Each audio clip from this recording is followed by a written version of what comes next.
It's the Active Podcast. We're back. It's your favourite three people. We're all upset today. I think I have the right to be the most upset though, because I'm Chelsea are always going to lose. Ooh, did you play again? You played Villa. I mean, that was a bit of a jammy game, I won't lie. It's frustrating, but let's do your club first. We'll do my club later. Okay, we'll start with Wolves. Can I just throw something out there first before we go on to that? Well, on the Wolves game, you know, Semedo gave away a penalty. Yeah, he's a bit dead. You know that game cost you $2 more for Semedo. Why? It was his 10th game. Oh my! You had to pay him, and he scored an own goal in the last game, and now he's giving. Semedo. So yeah, well, it cost him. Listen. Before I've seen a lot of people, slamming Semedo for his defensive performances. For one thing, the own goal against Liverpool was, nothing wrong that he did. It was just unlucky. And the penalty he gave away in this game was the only thing he did wrong. I wouldn't say only thing. There was a couple of sloppy moments. He was so solid defensively all game. He made quite a few he switched off defensive headers. No, I think the problem is the fact that it was such a crucial penalty that he gave away. Yeah, I mean, obviously it's annoying. You're like, come on, man. Like now, really? But he did it a couple of times though. He kind of switched off, which sometimes he gets away with it because of how quick he is. He can get back. But there was a couple of times where Grealish got past him, and he just about managed to get back in front. But that time he just didn't get in front enough and created the foul. But he does sometimes switch off in 1v1s halfway through, and it's like, hold on a minute. I know you've got the pace to get back, but you shouldn't be switching off. Yeah, I mean, he's not. I know what you mean. He's not. He's not a top class defender by any means. He's more. We've got him for his attacking ability more than his defensive ability, and he's a very good dribbler. I'll tell you that. But for one thing, it's no great shame to be dribbled past by Jack Grealish. Oh no! One of the best dribblers in the league. Yeah, he does it a lot. Yeah. But it was the way he switched off, though. But that last penalty, it wasn't actually Grealish who won it. It was McGinn. He did kind of embarrass him with that. It wasn't great defending. He mugged him off. Embarrassed. I would just quit. He just switched off halfway through it. He kind of saw it, stopped. He went past him and then kind of went, "Oh my days, I need to get in front of him." Yeah. Panicked, got in front of him and fouled him. You just can't switch off in those situations. What kind of annoyed me about it though was that it wasn't even like McGinn got past him and then he went in with a dangerous tackle to try and win the ball. Their legs kind of just got tangled together. It was more clumsy than actually a stupid foul. It was a little bit unlucky, I thought, but at the end of the day, it's not great defending. But he did.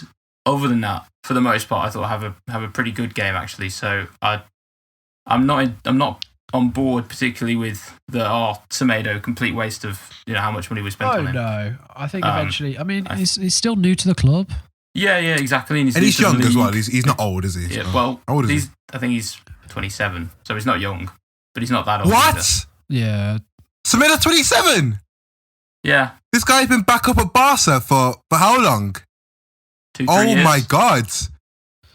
I thought he was much older than that. I'm younger than that. I thought he was 19, 20 at Barca, and they were bringing him on as a potential sub. He's 27. What?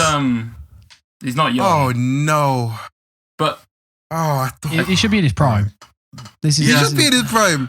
If he was 21, I'd be like, okay, he's 21, giving away a penalty. It happens, but everyone gives away penalties. That's not the time. Yeah, it was just clumsy. It was genuinely just clumsy. Yeah, it's just a bit. It's not a great moment. But as I said, other than that, for the most part of the game, he was actually very solid. And there was a number of times when Villa put in some dangerous balls into the box, and Semedo was there to get it out, and he put in a couple of really important blocks as well. So other than getting beaten a couple of times by Grealish and then obviously giving away the penalty, he had a pretty decent game, and he has had some very good games already this season. He was very good against Crystal Palace. Particularly games where we have a lot of the ball. He's a really great asset on the right hand side because his link-up play is very good, and he's a really good dribbler, and he's also a good crosser of the ball. So overall, I think I still think he's going to prove to be a good signing for us. Yeah, I mean, I think one thing is it's safe to say that you are missing Raul Jimenez. Oh yeah, 100%. Because you're just crossing the ball into no one at the minute. It's exactly what we expected. Fabio Silva is not at his level. At the end of the day, he's not Raul Jimenez. Well, he's not going to be someone that young. Is not going to be. He's 18. And you can't expect him to be as well. Yeah, he's 18. He's physically nowhere near at the level of Raul Jimenez. In terms of strength and his ability in the air. And he isn't going to be for years, maybe never. I mean, Raul Jimenez is physically one of the top strikers in the league. So he's a different type of striker. And in terms of his technical ability, he's clearly got a lot of talent. He was really unlucky not to score with his shot that hit the post. His link-up play once or twice, wasn't it? Well, he hit the post once, and he also had a bicycle kick. Cheeky little that was quite interesting. in there. That it was better than half the bicycle kicks you usually see. So I'll take that. Wait, he was on target. It's a good shot for the cameras, but it was never going in from his bicycle kick, was it, Alan? FIFA reference. No, it's all right. But in terms of our attacking play overall, it's obvious that we're not used to playing without Raul Jimenez. But there's still a lot of hope that we can get through this tough period, however long it's going to be with him out, because of the attacking abilities of Podence and Neto and Adama. Although Adama's honestly, he's in and out of form. I mean, Podence and Neto is like having a cheat card of a BTEC version of Messi and Ronaldo in your team. Like the styles of comparisons. play. Yeah, I was going to say Messi, Ronaldo. Oh no! Like literally, okay, maybe not even BTEC. Like Key Stage 1. SATs, not even GCSE SATs version of Messi Ronaldo. Yeah. No, we're going back to like nursery exams. All right, come on. But their play styles are very much like I see what you mean. Yeah, it's got a South American style play style. I mean, I think it's as close as we're going to get for them to playing. Podence is just such a joy to watch whenever he gets the ball. He's so difficult to tackle. Such a great I've dribbler. liked him ever since his turn. The little stop thing. Yeah, it was against Newcastle, I think, wasn't it? That was naughty. But yeah, when we've got those two playing at the level they're playing at right now, then we've always got a strong attacking threat. And of course with Adama, he's inconsistent still. He's definitely off it. He hasn't contributed to a goal in a while, but what he brings. He's still a threat. He's always going to be a threat, and he's always got the chance of just beating like 5 people and then putting a good ball to the back post or something. And there's been a couple of times where he's been unlucky not to contribute to a goal. So he's off it at the minute. I mean, the best example of it is when he ran through. Podence was on his right, and he literally ran towards Podence and shot. It was a completely wrong decision. I think that just sums him up at the minute. He's just making. I don't know why he shoots anyway. He's not really one for like end product. Is he? He's not much of a finisher. He scored a couple of bangers, and his shooting's far better than it used to be. But, he hasn't scored in a while, and his decision making is still a bit, still a bit dodgy at times. But like I said, he's got that threat, and then with Podence and Neto, there's a lot of potential there for a really dangerous attack. And you look at some of the chances we created against Villa. I think we probably deserved to win that game overall, and we would have drawn it had it not for clumsy mistake from Semedo, and we would have won it if not for some outstanding goalkeeping from Emi Martinez, who has got to be. We've got to be talking about him as one of the signings of the season so far. I mean, he's been unreal. He's been crazy. He's a class keeper. I don't know what. Do you know what? Can we just? I want to segue because this amazingly. That is exactly how I feel about my club at the moment. Now game against Ben, like we played all right until obviously the red card, and then capitulated. I feel like we should have kept Martin. And I said this. Mate, Martinez didn't want to be there. No, he did. The problem he's happy he's left now, though. No, of course he is. Of course he is. He said it was a step up, apparently. But I wanted him to stay over Leno. But there's no way we could have shifted Leno. There was just no price tag on. But Martinez was a better keeper and he fit in Arteta's game plan much better than Leno did in terms of using the distribution. It was just worked a lot more than what Leno has to offer. It's not me knocking Leno and saying Leno's not a good keeper. It's just that his play style doesn't fit the modern game anymore. You see a lot of play. Like, if you looked at Van der Sar was terrible at his feet. So was Schmeichel. They weren't those kind of keepers. They wouldn't have really worked. Yeah, exactly. Petr Cech's Petr Cech as well. Yeah, they couldn't work with their feet, but they were amazing in the air and saving goals and commanding their box.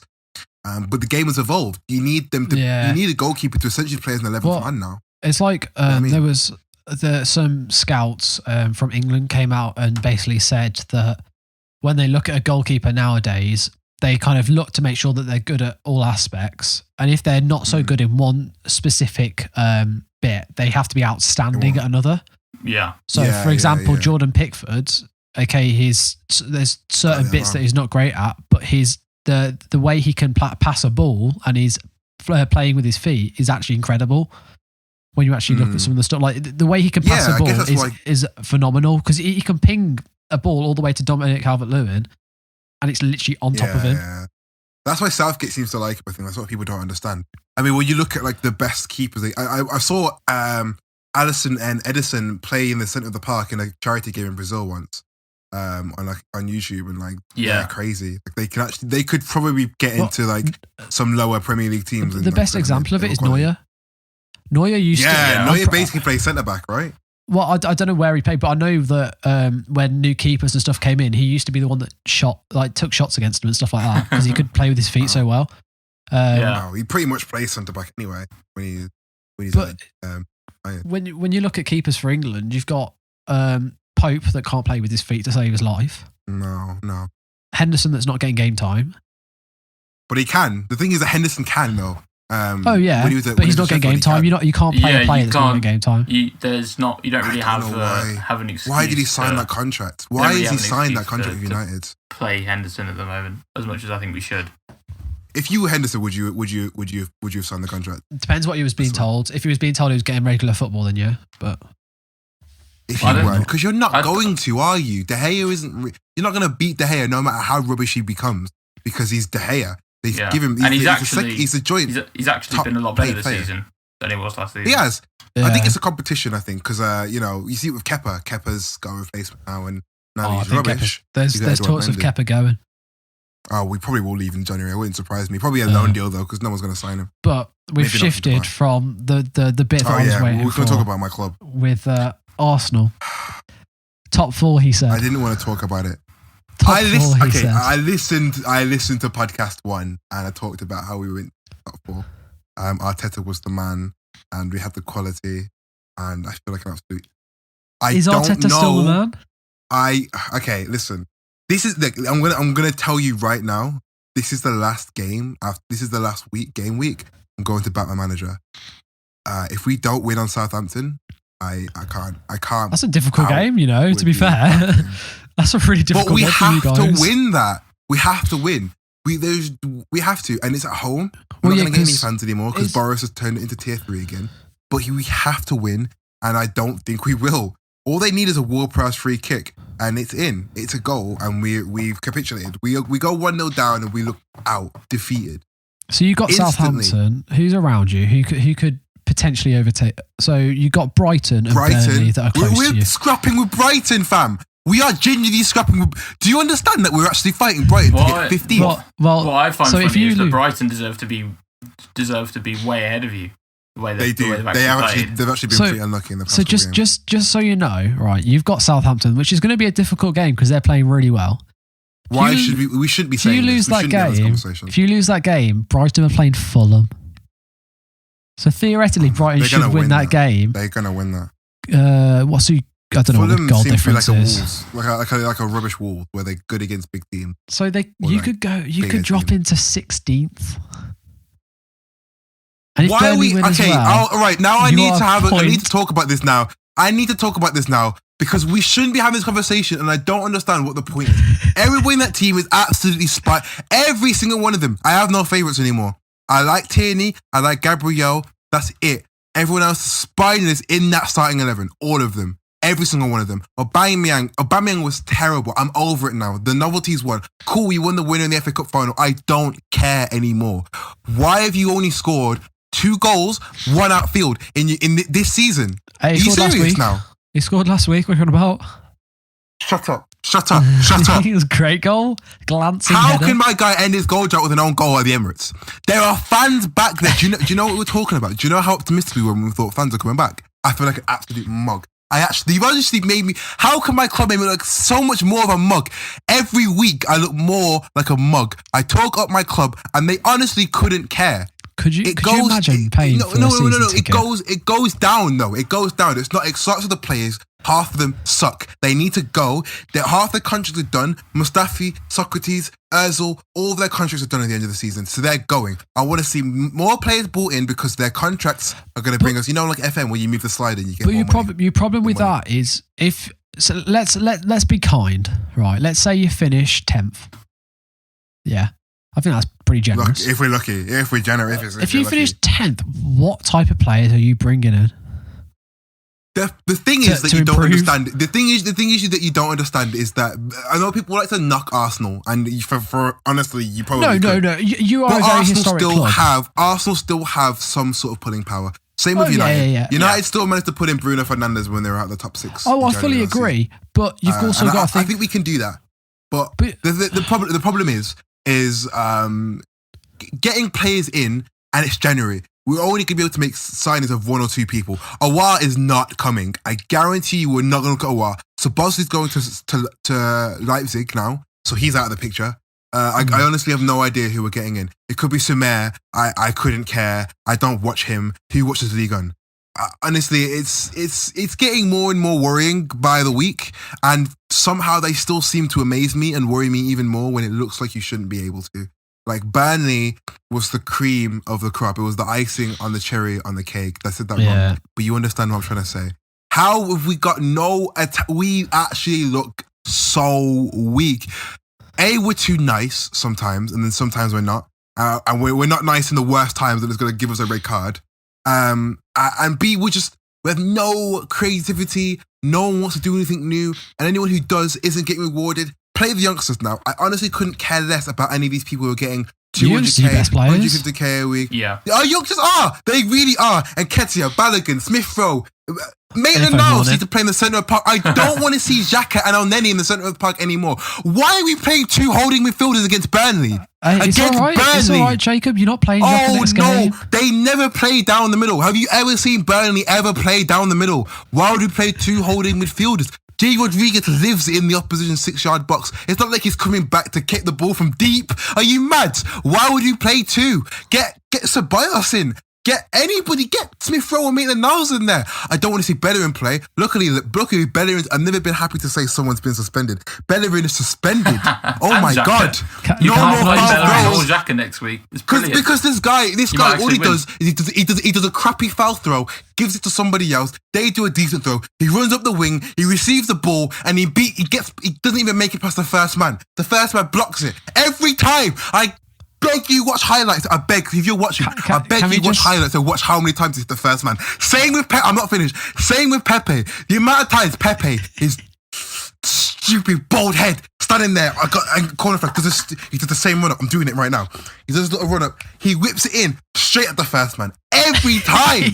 I think he's got 1 or 2 assists from a corner in his 2 seasons being here now. It's shocking. It is so bad. It's spineless. Arteta has apparently lost the dressing room. There's a little rat in our club who keeps giving away secrets, and I don't know whether to be happy that I'm knowing about what's happening in my club or upset that somebody actually thinks it's okay to go against their manager's back. There is a rat there, and we're finding out that he's lost the dressing room. David Luiz apparently hasn't spoken to Arteta in like 2 or 3 weeks. Apparently, speak to the guy now. None of them take him seriously.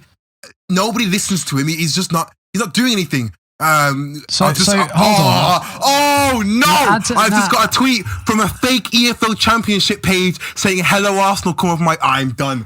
I'm so done. It says "Hello Arsenal." Oh, I'm finished. Let me go back. We're gonna get relegated. Let me go back to the question I was asking last week. Please ask the question. So last week we had a massive discussion or argument. You could class it as will Arteta get sacked?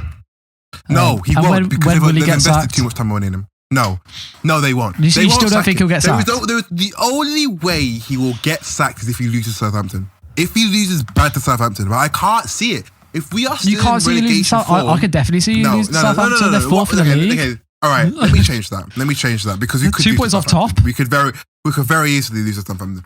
But if the relegation form continues, then maybe. But I think they will at least give him to January. At least. They can't. I never disputed that. Oh no, I never disputed that. But I did say either summer or January. If you're in the same position, you get sacked, and you said no. So have you haven't changed in heart? No, I still back Arteta. Believe it or not, I still back him. I honestly do. You're a loyal fan. It's just hard. No, but I think people are so quick to get him out. No, but the thing is, everyone's like, get him out, right? And do what? Do what? You sack him and you get some other. Who are you gonna get? You get Allegri who doesn't speak a word of English. Same thing with you and I. Depending on how loyal Poch is, would you not get Pochettino? Poch isn't loyal. He's not loyal. Could you potentially get Poch? I don't see Borussia Dortmund Poch going to Arsenal in million years. Probably wouldn't, but Borussia Dortmund are probably going to take him now because they sacked their manager the other day. Honestly, I can't. I don't. Why would he do that? We've obviously gone long term. We're investing money. We've spent 45 mil to get Partey for this guy. Yeah, we've brought Gabriel, Mari, Cedric, all for this done. Yeah, and you tell him we're going to sack him now? Actually, investors, no, they're not going to do it because it doesn't make any fiscal sense. I don't think they'll sack him in January. I just think if you're in the position they're not gonna. But I personally think if he ends in 15th, they keep calling for his head. No, I couldn't.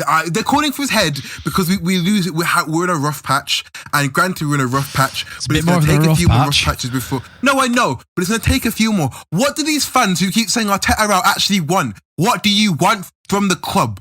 I don't want Arteta out. I want Kroenke out, and I want this crap board out of this club because all of them suck. None of them actually know what's going on. They all suck at running a football club. Clearly, none of them know to run a football club. The Kroenkes don't want to give us any money. They give us a bit of pocket money every summer and hope that we shut up and make a big signing so we shut up, even though we find out 6 months later that we're still paying for Pepe a year and a half later. We gave him 20 million up front. How much was the thing? 77. You tell him we're doing 57 million in installments. I can't. 57 million. That's something I do on Football Manager when I do installments 3 times and hope that they say yes. Are you mad? Are you mad? We're probably still paying for Mari and Cedric, even though we got Cedric on a free.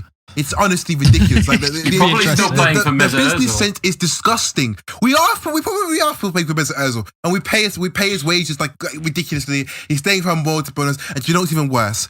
Ivan Gazidis has shafted us, so we have to pay him a little £8 million at the end of the season because he stayed and did his whole contract. I found it the other day. We offered Juve a Mesut Ozil 5 times, and they said no. The only club that could possibly afford his wage outside the Premier League is probably Juventus or PSG, and neither of them wanted him. Do you know why? Because even for them, his wages were ridiculous. Who did that? Oh, you guessed it, the board. They all suck. Every single one of them sucks. Get them out, not Arteta. Get the Kroenkes out, not Arteta. Give Arteta the summer. That's all I have to say. I've had enough. I'm going to have an aneurysm. I cannot say anything else. Yes, please say something. What about Edu, the sporting director? Him out as well? I like Edu because he's... Listen. Okay. Edu has a soft spot because obviously he was an Invincible in that. And he does make decent signings like Martinelli and... Well, he didn't scout Martinelli, but he obviously... The guy who scouted him, he was close with and he watched him a bit.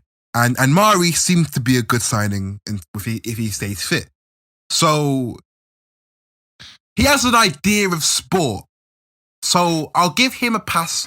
I like him if signings have been decent. The rest of them can swivel. All of them. The rest of them. Josh Kroenke comes to the training ground and does a couple pictures. Oh, I didn't know they saw me. I was just here for a little... Shut up! Yes, you did. You know we saw you. We know you know. We know why you're there, right? Yeah, that makes sense. Think about it.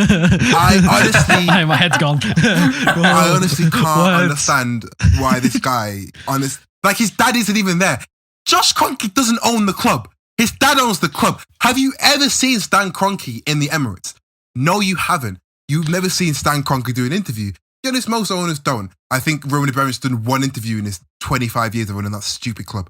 But our owners, would you believe it, are actually the fifth richest club in the Premier League, just above Wolves. And then I think Wolves is just above Villa. It's ridiculous. And we've spent probably 100 million in the past 5-6 years, and that's including installments. He takes more money out of the club in advisory fees than he's actually pumped in the club, because he had to build whatever stupid NFL club. Who watches the NFL in the UK anyway? But whatever he owns can I just be honest? I'm going on tangents, but can I just listen to this, right? This guy pumps more money. This guy pumps more money into his bloody lacrosse team. He has a lacrosse team. Who watches lacrosse? I have never seen anything in lacrosse. Shut up. Nobody watches lacrosse. You have never watched a full lacrosse team game ever. And he actually puts more money into that stupid game than Arsenal. And he gets more back. Fine. If you want to do that, fine. But that means you don't like the club. Sell the club. There is an African billionaire who actually wants to buy the club, and he's been saying so for the past 4 or 5 years. And he's made offers, and Kroenke has said no. And I cannot understand why. Why? Dan Gotti, his name is. Dan Gotti wants to buy Arsenal. He says he wants to buy Arsenal making money. He's an Arsenal fan. He isn't, no. When have we ever actually done anything that makes us money? We don't finish in the top 4. We get top 6. There's no money in Europa League, so he's not making any money from that. I'm sure he makes money somewhere. Cup, which gets you like 100k now a year, honestly. You get a bit of TV rights, which we get back, and then he takes another 6 million of those 30 million TV rights out of the club again. Like, we're not really making any money as a club. We've reported losses now. I think for the past 11 years, we've reported losses as a club. No one else is doing that. No other club really is doing that, unless you're a yo-yo club like Albion or Fulham. They're making losses. How are we still making losses? Yeah, I mean, we're one of the biggest selling clubs in the top 10, and the biggest sale we've ever made is Oxlade-Chamberlain for like 27 mil. Are you mad? At least, on the bright side, Jacob, at least you didn't pay for a season ticket. Could you imagine if I bought a season ticket? Do you know what's so funny? I looked at season ticket prices. When I started my little job, and I was like, oh, I've got a bit of money now, I might look at a season. Oh my days. Could you imagine? And I was going to buy a shirt for this stupid club. What do you think I'm wearing? A flipping Air Jordan jumper or hoodie on this. I don't wear any Arsenal shirts. They don't deserve my paycheck. I work too hard to go out there and spend 60 quid on a dumb shirt where I only see them get absolutely smoked in. Are you mad? I'm never going to buy a shirt as long as that board and those owners continue to drain this club. Continuously. I would rather buy last season's Roma kit. By the way, last season's Roma kit I'm so wearing fire. Last season's Roma kit right now. Are you? I'm going to buy that because it's so fire. I'd rather buy any other club's kit out of the Premier League. Not Premier Even League, a Chelsea kit? No, not outside of the Premier League. I'm not buying a Premier League team kit. I'll buy a PSG. Kit. Oh, yeah, I want some of the PSG merch. I'll buy that. I'll spend a little 60, 70 quid on that if I had the money for it. I'm not spending on Arsenal. Get lost. Because I support that club too much to waste my money, give him my money so that Kroenke can take it out. Make his little advisory fee. Advisory for what? He could turn up on his little helicopter once every 3 years. Oh, get lost. Get lost. This club is washed, fam. This club is so washed. You honestly think there's any of those people, anybody in that club honestly cares about the badge anymore? None of them do. None of them. Maybe Kieran Tierney. Maybe. And he's only been there for 2 years. And if he cares, what does that say about everyone else? None of them care, bro. None of them. Arteta, maybe. That's because we pay his wages. None of the board, none of the owners. I don't think Kroenke could spell Arsenal, honestly. It's shocking. The only people who actually care are the people who sit around the pitch and watch and sing and shout and boo every single week and feel disappointed and put masks over their head because they don't want to watch the game. Those are the people who really care about the club. None of those players, spineless, and you could see it. You could see every single one of them hate playing for that club. Aubameyang doesn't care. He gets in the box and does a little stroll. Oh, I missed it. Oh, I missed the header. Oh, it's gone in. Oh, Pete, mad. That's a shame. I'm going to collect 250k a week now. And my goal bonus because I scored an own goal. Goal drought, gone. Yeah, get lost. Oh, my. I'm finished now because my stomach hurts, my belly aches. I don't quite know how to segue onto this next part. You can't. Can we just move on? Can we just move on? I think it is time to talk about Roman Abramovich's stupid club. That's the best I can do. Stupid club? I wouldn't say we're a stupid club. No, but that's what Jacob said earlier. So I'm just, quick callback. Good segue. I mean, a bit of a stinker of a game. I mean, it's Everton. They are a decent team. They've been a bit up and down recently, though. But that's a good game. It was just we just couldn't score. We genuinely couldn't put the ball in the back of the net. We could have been there. When are you going to start asking questions about Werner? Because when he starts playing up front and starts missing, I think that's when you start questioning. Because he's still playing out of position. At the end of the day, he's still playing in the wrong position. We said that about Aubameyang, though. Yeah, but he's now played up top and he hasn't produced. If Werner then went up top and didn't produce, I mean, last time he was up top, he did that. Was it Southampton? Yeah, He had a mad game. Goals. So he is playing in the wrong position, unfortunately. And I think also with Werner, it's worth mentioning that even out wide, he's getting in good positions. He's getting good quality shots off.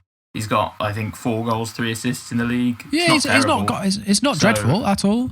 As long as he stops with these weird misses, he's gonna start banging them in. So I wouldn't be too worried about Werner. But yeah, I think I reckon Chelsea could have played for an extra day, 24 hours, and we still wouldn't have scored. It was one of those games that we just couldn't do anything. They had the defense on lock, man. They were literally playing four centre-backs. I think the signing of Doucouré is like, wow. But they played because those I can't remember who was it left. Was it I want to say Holgate, but that's I think Holgate was a centre back or left back. Well, whoever the commentators were saying that they were centre backs or naturally centre backs, not left backs and right backs. Well, that would make sense if it's Holgate because I think Dean is injured. Yeah, he is. So Holgate makes sense. So they were literally playing 4 centre backs, which is already going to be difficult for us because it's very, very defensive. Yeah. They wouldn't push up at all, so they're literally sitting back with 4 at the back, and you've got flipping Calvert-Lewin, god of the ball in the air. That literally, if he tucked his feet up, he would have cleared N'Golo Kante really easily, which was quite funny to watch. I don't know if you guys saw it, but he jumped in the air and his foot was on his shoulder. I didn't recognize. Well, it wasn't that high. It was a bit of an exaggeration, but it was bloody high. But Mendy, it's 2 mistakes now. Every keeper makes mistakes, really. I don't think you can just talk about it. You forget we had Kepa in goal last time. This is the thing with Chelsea fans. You're so traumatized by Kepa's consistent We've got trust issues in goal. The moment you see Mendy make like 1 or 2 errors, you're like, oh no, not again, it's not again. It is like a relationship where they've cheated on us already. Like you never know whether they're going to cheat again. Like it is genuinely trust issues with our goalkeeper. I mean, you played Kepa and you drew a game against who? Who did you? Krasnodar? A dead team. Yeah, he conceded. 1-1, I think. But he conceded again. To be fair, I don't think that was much he could have done about it. Probably not. But yeah, loss against Everton. But on the bright side, both Spurs and Liverpool drew their games, which was kind of a it's not as detrimental as a throwaway game. And Liverpool. I cannot believe Liverpool drew with Fulham. What is Fulham as well, which is kind of, if anything, well, we should have beaten Everton, but if you tell me that we lost against Everton and Liverpool drew against Fulham, I'd be like, oh, we haven't lost that many points. It just makes the league more and more interesting, doesn't it? Because now you guys are all really. Yeah, we did. Yeah. We lost 1 point on them in a game where we played Everton. You haven't got screaming at Liverpool because they were awful first half. We shouldn't talk about them because we don't care about them. But yeah. But so yeah, it's not a nice nice to see us. It's not nice to see us lose a game now because we were unbeaten apart from the Liverpool game. You were unbeaten. You were, and I'll tell you someone who is unbeaten in the transfer market. Am I allowed to do this segue? Have I got permission? Go on. Yeah, you can do. I was going to move on to tomorrow night's game. To whose game? Tomorrow night. No, we'll get to that in a minute. But I'll tell you who is unbeaten in the transfer market. Big Mino. I want to talk about him a little bit because I recently read an article about how many people Mino Raiola agents for, whatever it's called. The guy, we have to got Pogba first because Pogba is now apparently not signing a new contract for United, which means he's leaving. I don't understand this whole thing because it's up and down like a bloody yo-yo. It's ridiculous. Apparently it's definitive. Apparently he's not. I think it's finished. I don't think there's been rumours that he'll leave in January. I don't see that happening because, for one thing, most clubs don't really have any money. So I mean, I think Man United would probably accept 30-40 mil at this point. But even then, I don't see a club playing that in January. But in the summer, I think he's gone, 100%. You think Juve would have him though? Would Juve have so many midfielders? They've talked about they want him back. But none of those, I don't see any of those midfielders as on the Real level Madrid as on the level of Pogba. But the problem is his contract. I mean, Juve are trying to get rid of Ronaldo because of his contract. Yeah, there's talk of actually a swap deal. There's talk of a swap deal between Ronaldo and Pogba. That'd be sick for United. It wouldn't be as good. I don't think it'd be good for Juve. I'd be back in the Prem. It'd be fun, yeah. I mean, I don't think he's got it. Ronaldo, he's still physical, but is he that physical to thrive in the Prem still? No. I mean, segue quickly, but Ronaldo Manchester derby, Messi at City, Ronaldo. Oh, don't gas me. Don't gas me. Oh. That is the title there, to be honest. Oh my God. That would be sick, but I can't honestly see both of those things happening. I think the least likely is Ronaldo coming to United. There's too many moving parts for him to actually want to come. There has to be him wanting to come. There has to be agents saying yes. There's transfer fees, wages. There's too much going on. Messi seems more cut and dry. His contract's done at the end of the season. Doesn't look like he's going to sign a new one. City want him. It's Pep Guardiola. Get it done. But it'd be great. We can dream, It's almost like seeing Ronaldinho come out of retirement or something. We can dream, but it won't happen. It would be nice Hulk coming to to Wolves. What's with Hulk coming to Wolves? Those rumours did spring up briefly as a kind of short-term replacement for Raul, but that's not going to happen. For one thing, I think the club. Oh my God, that'd be insane. I think the club ruled it out because of his wages and his age. But in China, they've got a wage cap, right? It's like 40k a week. There's loads of caps in China because they tried to pretty much take over the whole of football. Really, they tried to create another Premier League. They spend way too much money. Communism, which is I recently searched up and was looking at old Chelsea teams and people that I like to watch. Do you remember Oscar? I was going to say, I thought you were going to bring up Oscar because he went to China. It wasn't even that long ago, which is mad. Yeah, it's 3 years. And he was good. I don't know why he went. Oscar was someone who could have been a top class midfielder. He was meant to be returning back away for the money. Yeah, he talked about returning back after 2 years or 3 years, which would have been this year. He'd have came back to Europe, but he's. They're all doing it. Carrasco was at Daniel. Yeah, Carrasco went over to China for a bit. Then it was so weird the way he left Atletico for Daniel Yifang, who, by the way, are also owned by the same people who own Atletico. And now he's come back to Atletico.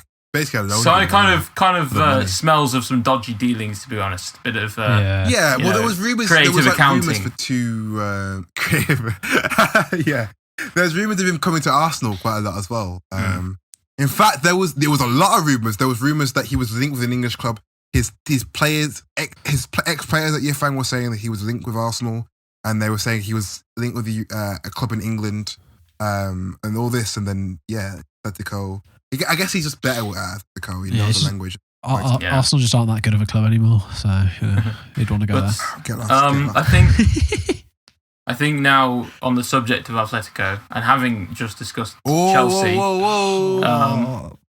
I'm not even in it, and I'm actually so gassed for it. Don't think the theme will get copyright strike.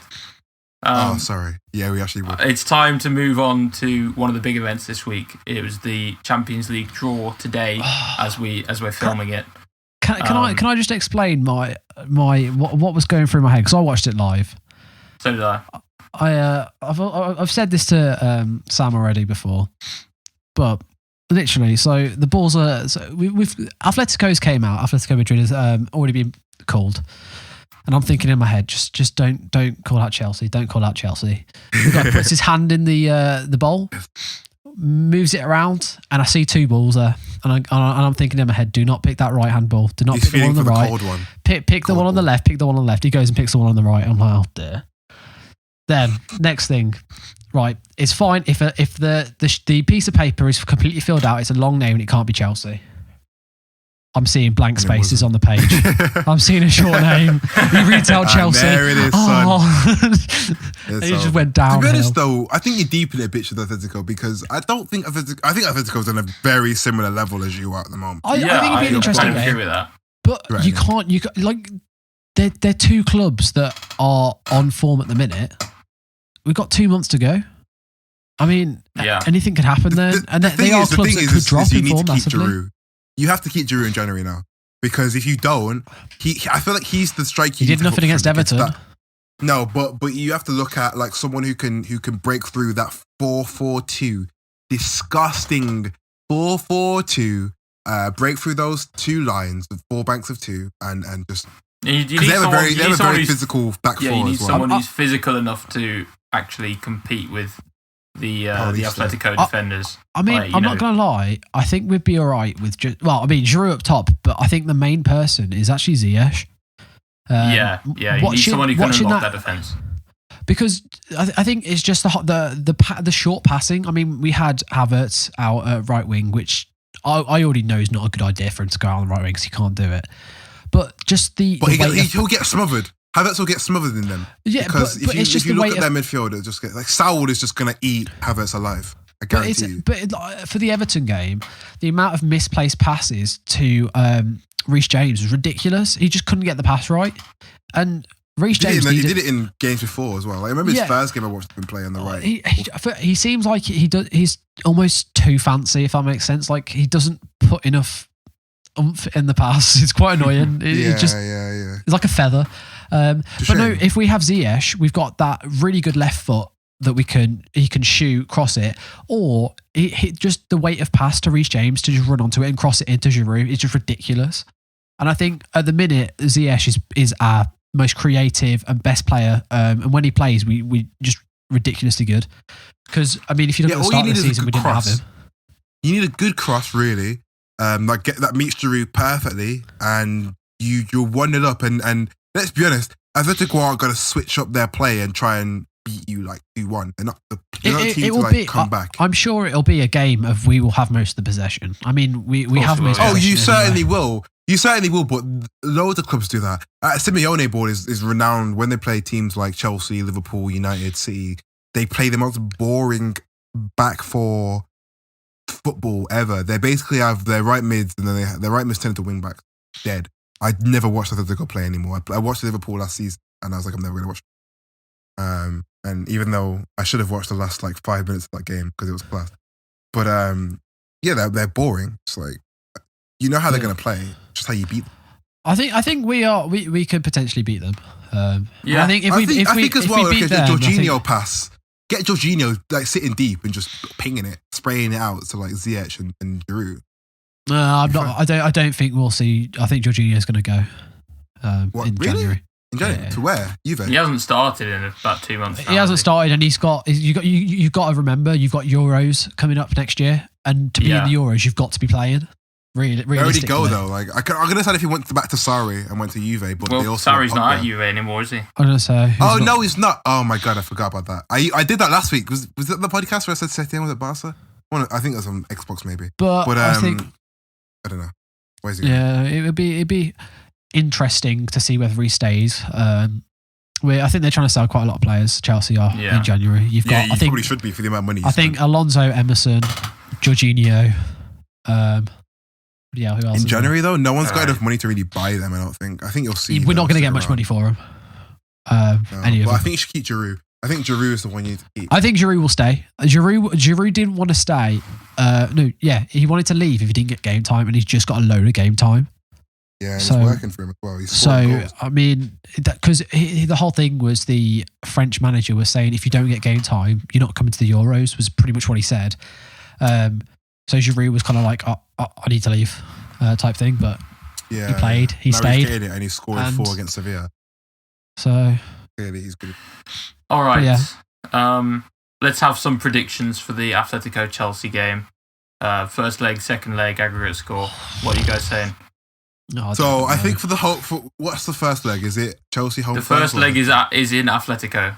Yeah, it's in Madrid even. So I'd say Atletico are going to win that 1-0. Just 1-0. They'll score 1 and then sit deep. Yeah. You don't. Okay. What about the away leg? Oh yeah. Important part of the game. I honestly could see it going to extra time. So I feel like Chelsea will score 1. They'll try and get another, but they won't. Like the Atletico will just completely close off. They'll go to extra time, maybe penalties, and then I think Chelsea will end up winning on either extra time. I'm not gonna lie, I did not expect you to say Chelsea win it overall. I think he will. Because I think you've got hatred for us. It's not hatred. I just think you guys have the mindset. You guys have the mental to want to be able to beat Atletico and keep your head up when you go 1-0 down, which you probably will. I can see you going 1-0 down, but you have to be able to come back. You did it against West Brom. I know it's West Brom, but it shows you've got the mental. We did it on a bigger stage than that. We did it against Ajax. Yeah, you did. Mad game. So you can and we always beat them. Bring Katzuma on. Let Katzuma do a cheeky little run, and then that'll be your. Could you imagine the scenes if Katzuma did the same thing against Ajax against Atletico and then actually scored it? Oh, just if he would have scored that last goal, it would have been amazing. 97th minute or like 120th minute, runs through, top bins, scene. Yeah, or just slips it. Collins, what do you think? First leg and second leg. What are you going with? I think first leg in Madrid.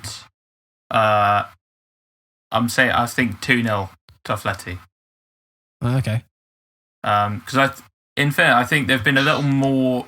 They've been a little more expressive in their attacking this season, and you look at the players they've got in the attack. João Felix has been unplayable this season. Luis Suarez, Marcos Llorente has been reinvented from a CDM who was like barely ever getting a minute at Real Madrid into like a second striker who's just banging them in from everywhere for Atletico. So, and Angel Correa is playing well.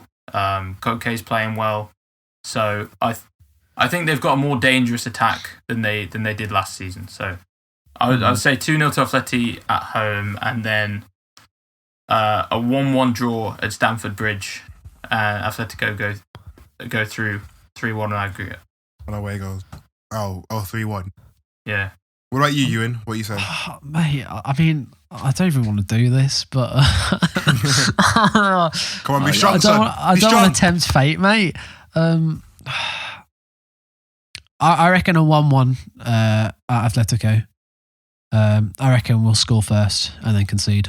Okay. And then I'm backing my team all the way. 2-0 at home. Okay. I mean, we scored goals. Will there be fans? Is the big question.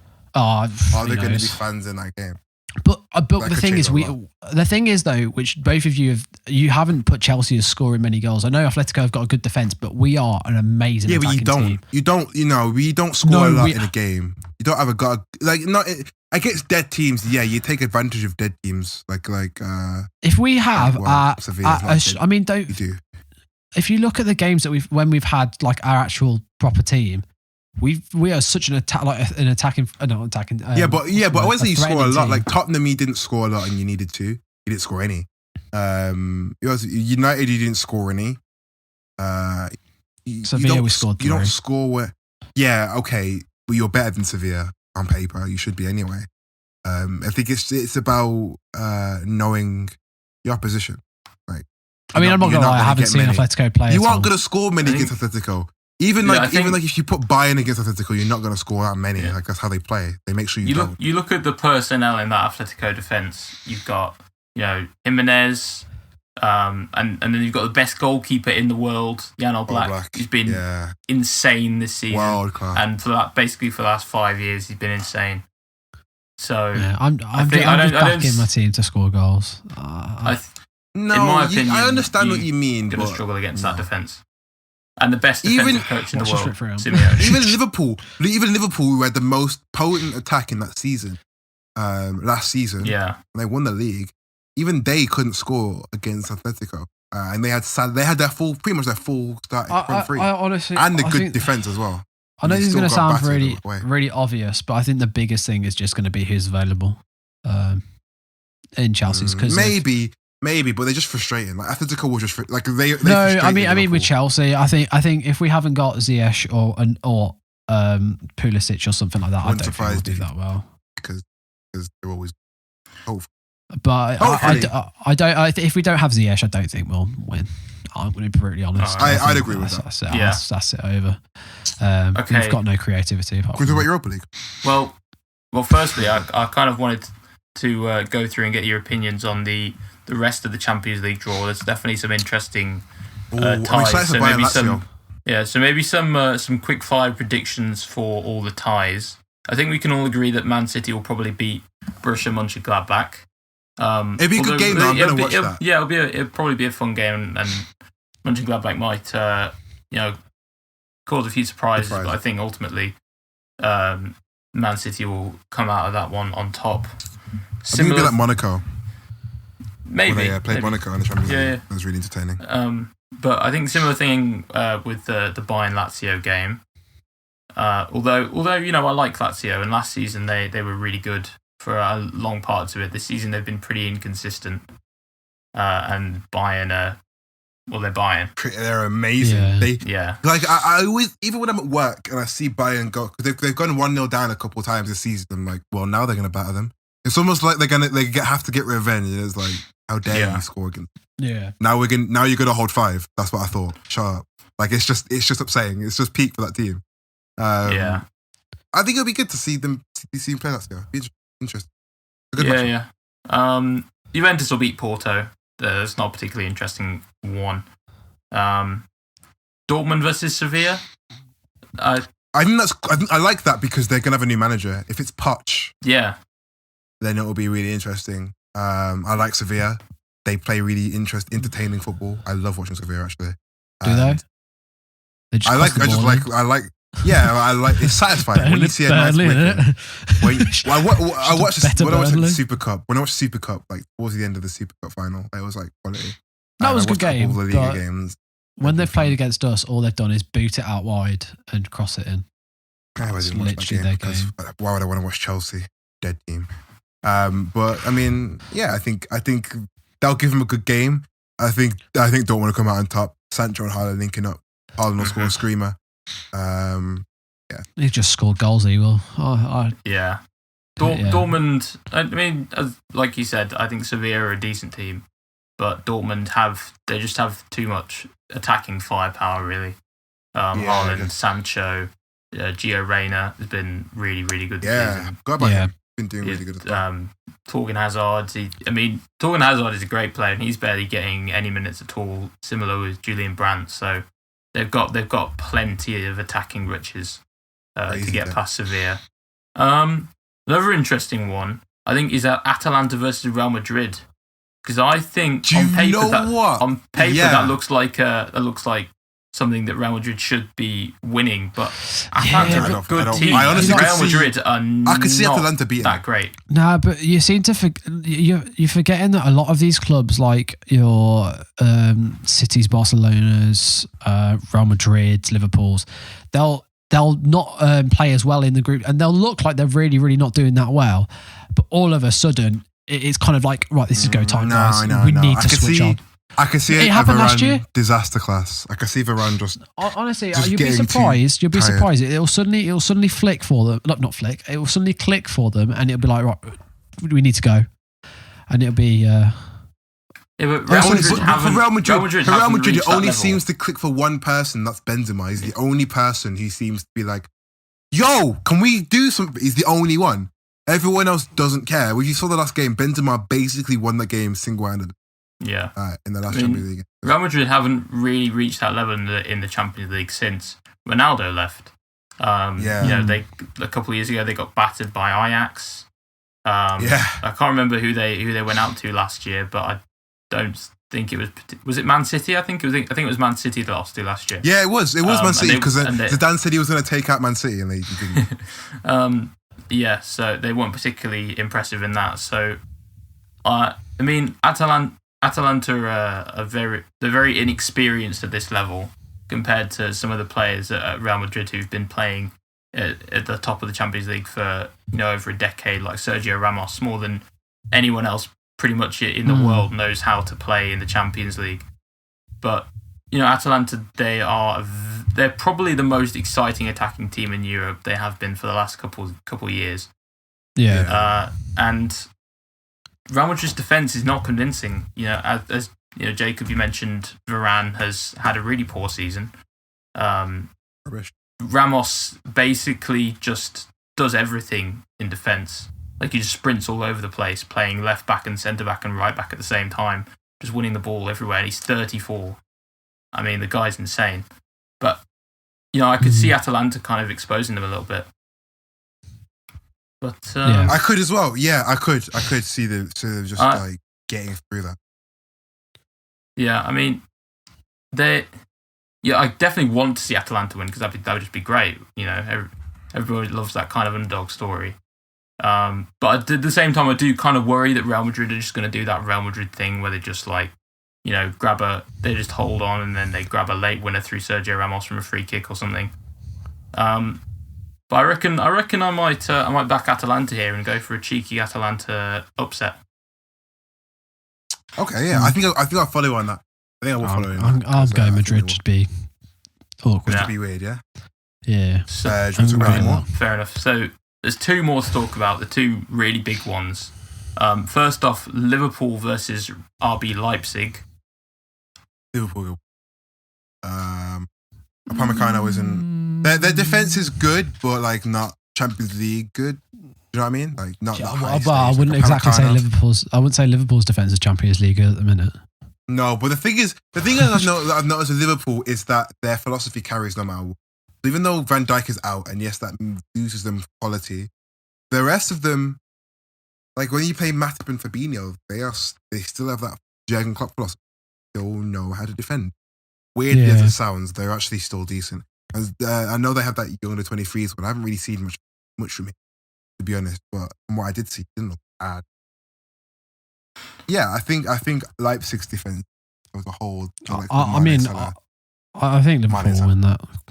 Yeah. So I agree. I think we're all in agreement. Liverpool are better than Leipzig, and they should probably get through.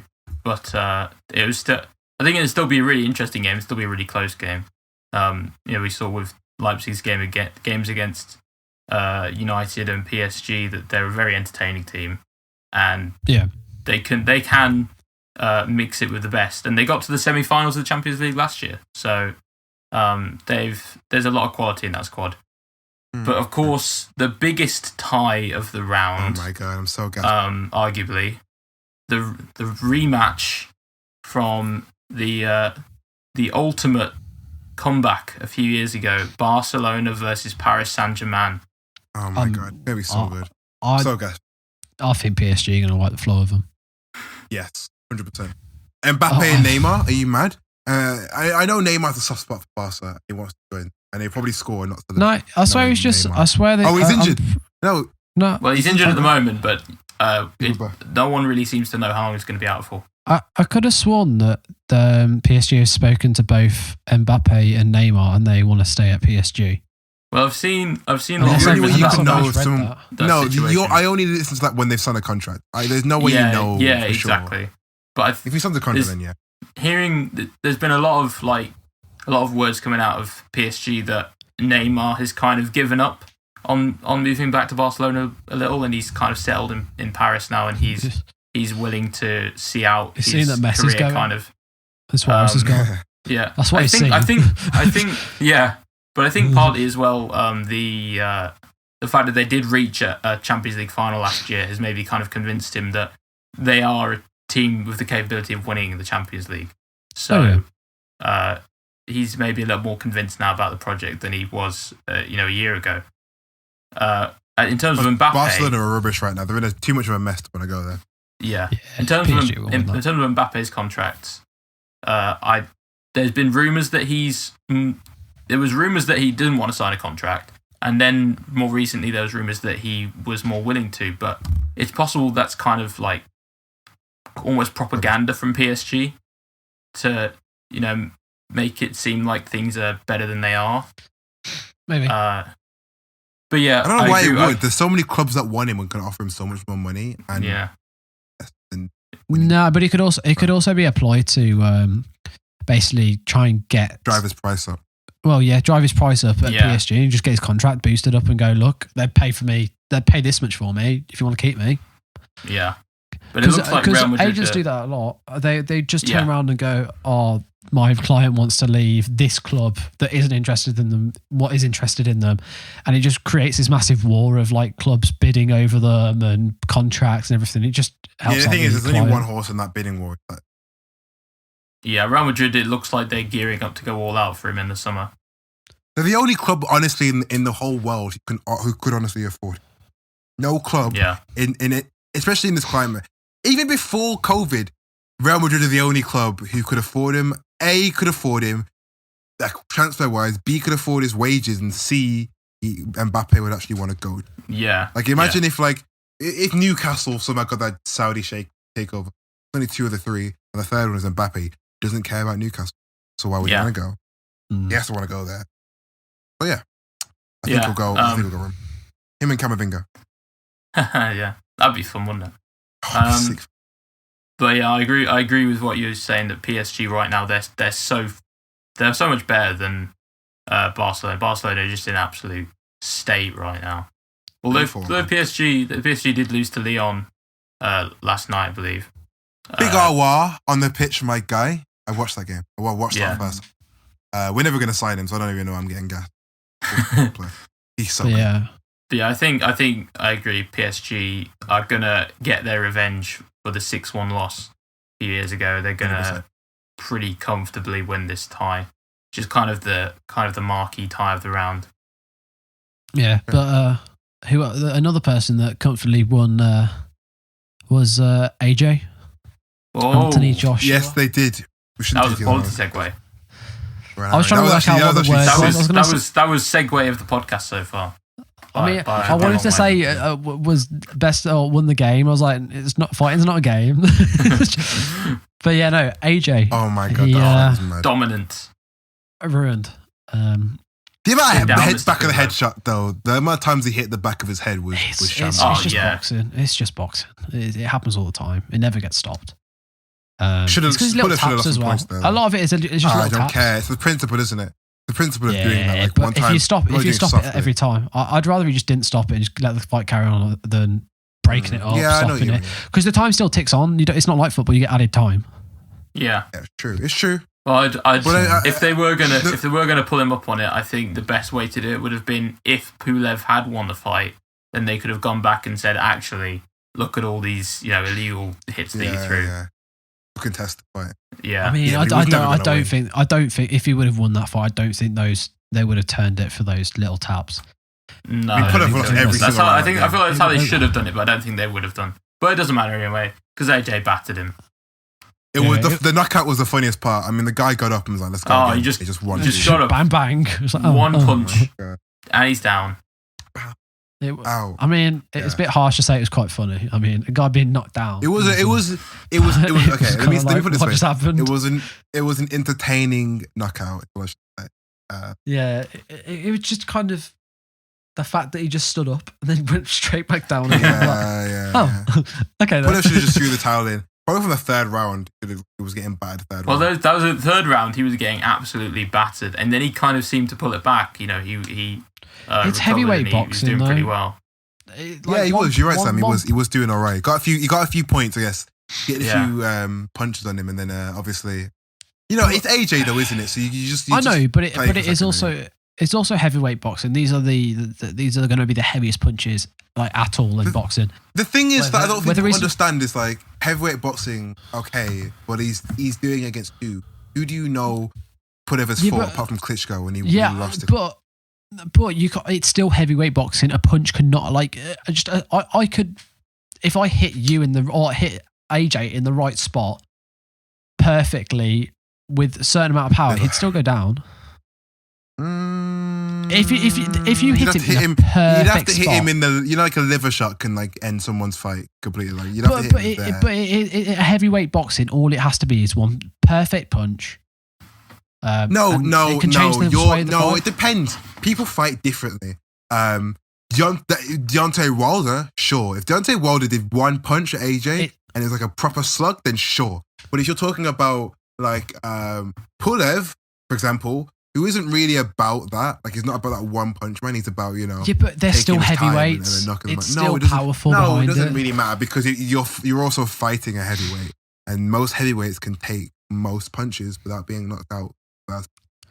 They're fighting, depends on the mood. It could depend on the bloody weather. I don't know how it works. It's biology, but you have to understand that heavyweights can take more punches.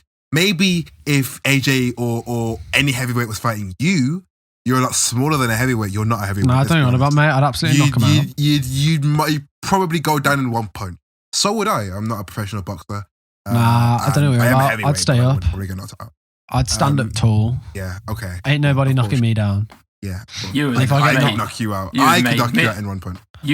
Me and you, like, one of us had to stand on the other's shoulders. Yeah, I get knocked down. I get that might have a bit more success. I don't think Son has a proper punch. But he has knocked out 14 opponents. Yes, but who? He's been pummeled by Klitschko, pummeled by AJ. Yeah, he's now lost 2 fights. Like, it's just, he's not that good. He does it all the time. An O doesn't mean as much as you think in boxing. Like, when you think of like football, if someone's got an O at the end of the season, like my historic club did, that's huge because that. Yeah, I know. That's what I'm talking. That's what I'm saying. Like Klitschko pummeled him. But I'm saying like an O in different sports means more. Boxing, your O carries you from when you're fighting under 9. Like it's like it's not that big of a deal, is it? You're fighting nobody. Same with AJ. Before AJ lost to Ruiz, his O wasn't huge. Whereas someone like Floyd Mayweather, who's fought these big fighters like Manny Pacquiao and still kept his O, even though that fight was way too late. That's different. I need to drop myself. Because he's fought against fighters who could have genuinely beat him. Out of any of those fighters who you honestly, before they fought, thought, oh, he could actually beat him, the only fighter out of any of them, including Ruiz, is Klitschko. Ruiz, you would not have thought, Ruiz shouldn't have beaten AJ. You would not have thought he would have. Klitschko's the only person, in my opinion, who I thought, oh yeah, he could knock out. And Tyson Fury is going to be the second person. And that's why he won't fight. Because Tyson Fury is the person who's going to, I don't want to say end his career because he's not going to end his career. He's going to change the public's perception of AJ, sorry. Because we're going to say, oh, he's just another UK boxer who is pretty good, but he's not as good as Tyson. And then Dylan White was a difficult fight. Yeah, Dylan White was a difficult fight, but you knew he was going to be White. White is a good fight. But yeah, it was an interesting fight. I'll tell you what wasn't interesting. The Abu Dhabi Grand Prix. Oh yeah, we should do that real quick. I'm on 10%, but we will talk about the Abu Dhabi Grand Prix. Yeah, because we'll get it over with pretty quick because literally nothing happened. Other than Max Verstappen winning only his second race of the season. Very good performance from him. Kind of Lewis Hamilton-esque in the way he controlled the race from start to finish. I think he led every lap. Hamilton seemed a bit off the pace, which is understandable considering he's just recovering from. I didn't think he was going to be there, to be honest. There was a lot of issues with the setup of the car as well. Yeah, well, you could. The Mercedes in general, the Mercedes cars had a couple of engine issues, so they weren't really able to reach their full pace for any of the race. Lando Norris had an excellent race. Finished 5th once again, helping McLaren to finish P3 in the Constructors' Championships, which is huge for them. Big extra cash bonus. Racing Point pretty devastated to miss out on that. It looked pretty nailed on that they were going to once Perez was retired after a few laps. It was pretty early on. I'm not gonna lie, I haven't watched it. I don't, honestly don't. But I'm still gonna give him driver of the day. And I started with this guy. I've cheered him on the whole way through this season, and it is the one, the only, Lando Norris. I knew you were going to say Lando Norris. I don't know why you like him so much, but I mean, okay. Mate, he's just... Why do you not? Is it just because he's one of the last of the late breakers or whatever? No, I also watch him stream. He is a great guy, apparently. Never met him. He's a baby Ricardo. His dynamic with Carlos Sainz has just been really funny. The last 2 years, they've been really funny to watch together. So yeah, kind of have quite a bit of affection for both of them. It'll be a shame to see Sainz not partnering him next season, but Norris and Ricciardo, that could be the funniest pairing in F1 history. So, also Ricciardo deserves a shout for driver of the day because he had a fantastic race. He's had a good season. He's had a great season.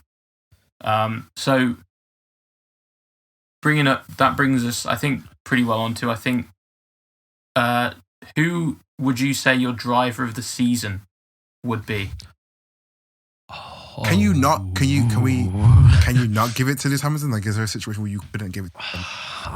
He's just been so good. It's almost like the Messi Ronaldo situation. Like, you don't want to give him the Ballon d'Or every season, but they're also setting crazy records every year. I am with you with that because he's the only consistent one. Like, I think it's just because he's so good all the time. We're so used to it that you don't want to say it. But for me, like, it's just been great to watch him like properly this season. Like the first time I've ever watched him properly, he's been like crazy seeing his numbers compared to everyone else. As someone who's new, you guys see it all the time, so you guys know. You almost expect it. When I see that he's smashing getting like full 3-4 seconds on people's lap times every lap, it's like what? It's probably another reason why me and Sam like Lando Norris so much, because it's another British driver and it's a different person. Because it's just Lewis Hamilton at this point. It's like it's the same with George Russell kind of as well. You know, you want to see you got a couple of young, very talented British drivers. You want to see them succeed, obviously. Yeah, but I'm with you on that one, Jacob. Lewis Hamilton for I don't think you can deny it to Lewis. Obviously, there's a few others who've had excellent seasons. Lando Norris and Carlos Sainz and McLaren have both had really good seasons. Sergio Perez has had a fantastic season. Daniel Ricciardo's had a great season, as we mentioned. Considering he's in like one of the worst cars I've ever seen, George Russell has performed really well, pretty consistently. But it's got to be Lewis. And he also soon to be Sir Lewis. Yes, soon to be Sir Lewis Hamilton. Is he going to get knighted? Yeah, he is confirmed. And also clearly the favourite for BBC Sports Personality of the Year award. I mean, he deserves it. He's. I mean, as much as a lot of people don't like Lewis Hamilton, but what he's done in his career, I mean, he's still got a career to go and he still wants to race loads. Yeah. He's the joint best Formula One racer to ever lived. Can you only win that award once? No, Hamilton has won it before. I think 2013, 2014, one of those years. He won Sports Personality of the Year. But consider it, I think, more than anything, considering the work he's done off track in terms of promoting anti-racism campaigns and inclusivity in the sport. He's done so much. So I think there's no other contender. Yeah, also his success has backed it up as well. So yeah, of course. But yeah, I think that is the end of the podcast. The end. Yeah. So thank you guys for this. Yeah, it has been. It's been a long episode, but a little bit long. If you're still here and you enjoyed watching it, like, comment, subscribe. Yeah, go click the like button, click the subscribe button. Also, go and follow us on Twitter. It's down below. Yeah. It's TikTok. What's our Twitter? It is ActivePodYT. Yeah, so go click. It'll be down in the description. So go click that. And thank you guys for watching. See ya.